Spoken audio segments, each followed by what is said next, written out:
What's up, shit? Timmers here. Now, since he's in the new film Crime 101 coming out this week, I decided to do my top 10 favorite Nick Nolte movies, because to be honest, he is a legend there. So here is and probably one of the coolest mugshots, by the way, too. Just look at Nick Nolte mugshot. Sorry, that is probably one of the coolest mugshots like one of the coolest famous mugshots you ever see.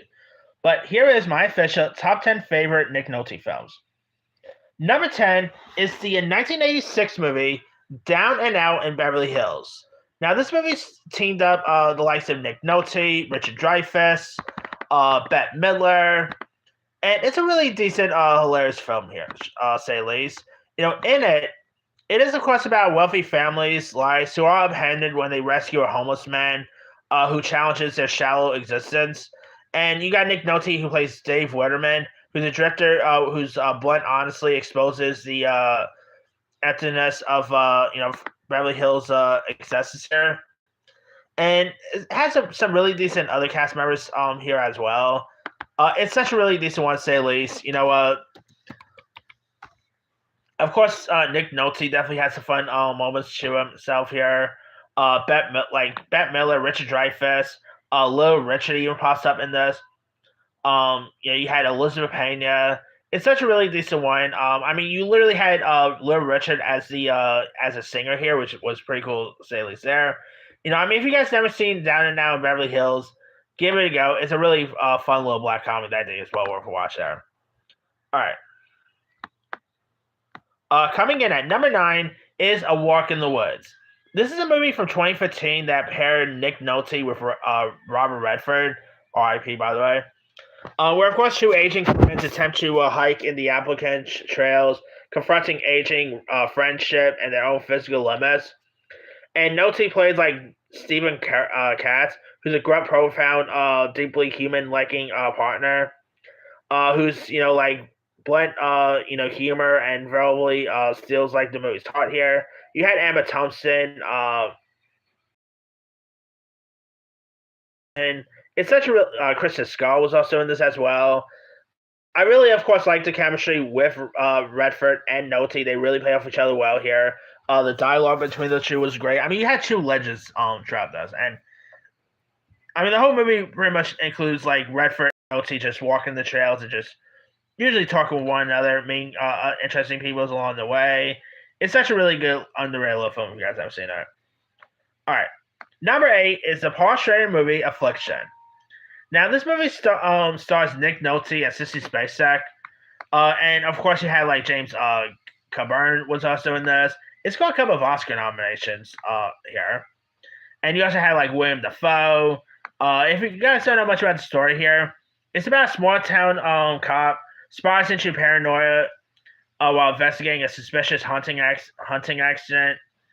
And, of course, you got Nolte, who plays this volatile, alcoholic lawman, unraveling under the weight of abuse here, obsession, and rage. This is actually one of Nolte's most darkest performances yet. I always crazy believe he actually never even won an Oscar. I think James Coburn actually won an Oscar for this, if I'm not mistaken. But why didn't Nick Nolte get his Oscar? Who knows? Now, Nolte and Spacek will go on to work together just in that recent Jennifer Lawrence movie, Die My Love, which wasn't so good.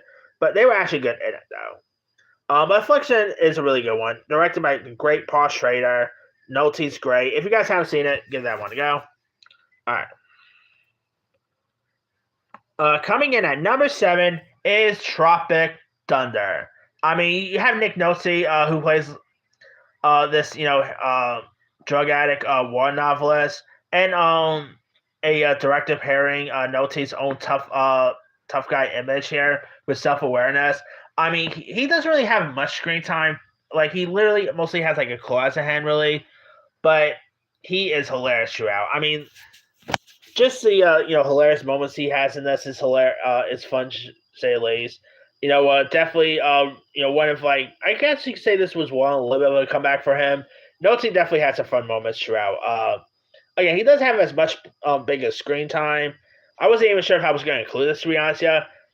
But I love Tropic Thunder so much, I decided to include this on this list. All right. 6 is Lorenzo's Oil. Directed by Mad Max director George Miller, starring Nick Nolte and Susan Sarandon. Of course, where parents defy the medical establishment to find a treatment for their son's failed disease. And you, of course, have the chemistry with Nick Nolte, Susan Sarandon.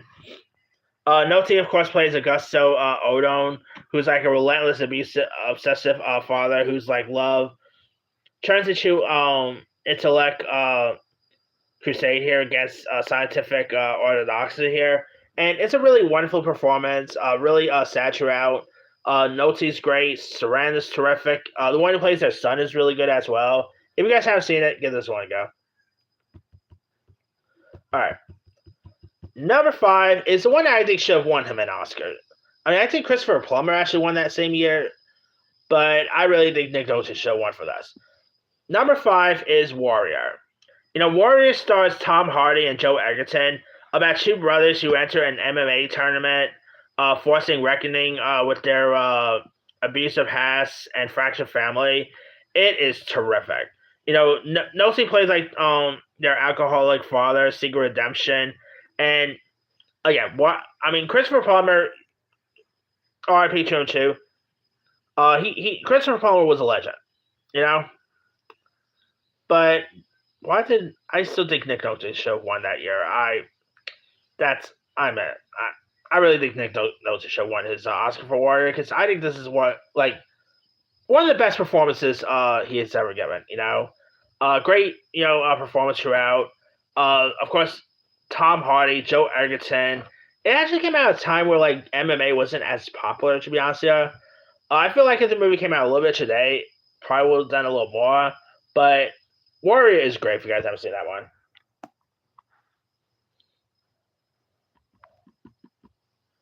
Number 4 is Teachers. Now, Teachers is a really interesting dark comedy here, starring the great Arthur Heller, who of course gave us Bonnie and Clyde. You also do got a great cast list, from the likes of Ralph Macchio, Judd Hirsch, Joe Beth Williams. It is, of course, a burnout teacher who becomes an unlikely whistleblower when he exposes the failures of a underfunded, mismatched public school system. And Arthur Hill, I think this is actually one of his most underappreciated films.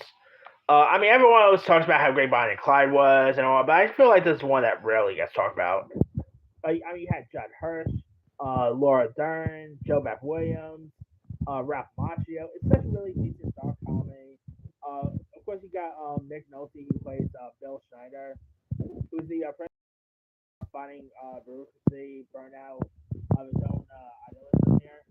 Great performance throughout. Really hilarious at times. Really decent performance by Daily Cat. If you guys haven't seen it, highly recommend that one.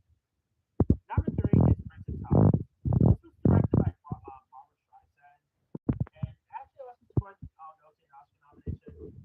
Well, of course, like a troubled summer man who lives this very family trauma while helping his sister forming like a emotional bond with her psychiatrist. And you got Nick Nolte who plays Tom Wingo, who's a wounded former football coach who's emotionally, verbally earned Nolte an Oscar nomination. It really remains one of his most heartfelt performances today. Barbara Streisand is terrific in this. A really decent story arc. Blythe Danner was also doing this as well. Great performance here. Highly recommend. Number 2 is Cape Fear. Of course, this actually came out the same year as Prince of Tides. This stars Robert De Niro, Jessica Lange, Juliette Lewis. Of course, we're like this convicted, this convict seeks revenge on a underlord he believes betrayed him. And of course, Nolte plays the defense attorney who's Patrick Swayze. Feels film's escalating dread here and emotional collapse. It is a really good performance here. Really does such a good job at playing the character. The air is really creepy in that. Lewis is great. Really wonderful performance throughout. And his best work, in my opinion, number 1 goes to 48 Hours. Starring Eddie Murphy, Nick Nolte. This was actually Eddie Murphy's first picture. We're like a hard-nosed San Francisco cop. Reluctantly teams up with a fast-talking convict for 48 hours to track down two escaped killers. And the chemistry with Nolte and Eddie Murphy is on point. Of course, they will go on to work together again in the sequel, which, to be honest, wasn't as great as the first. But 48 Hours is still really hilarious one. Fun chemistry with the two. Of course, his chemistry partnership with Eddie Murphy's Reggie helped define the movie genre here. This was, of course, pre-Lethal Weapon, and it's such a really good one. Walter Hill, who gave us The Warriors, did a good job directing this one. If you guys haven't seen 48 Hours, it's a action comic classic right there. That's pretty much it. Here's my quick rundown. Number 10, Down and Out of Beverly Hills. 9, A Walk in the Woods. 8, Affliction. 7, Tropic Thunder. 6, Lorenzo's Oil. 5, Warrior. 4, Teachers. 3, Prince of Tides. 2, Cape Fear. And number 1 is 48 Hours. Now, there are a few other ones I could have included. The Thin Red Line. Hotel Rwanda. Blue Chips that he did with Shaquille O'Neal. Let's see. Clean from 2021. The Good Thief. Jeff Who Lives at Home. Under Fire. I mean, Zookeeper with Kevin James, where he voiced the gorilla. Loads of really good other performances. But let me let you guys, what are some of your favorite Nick Nolte films?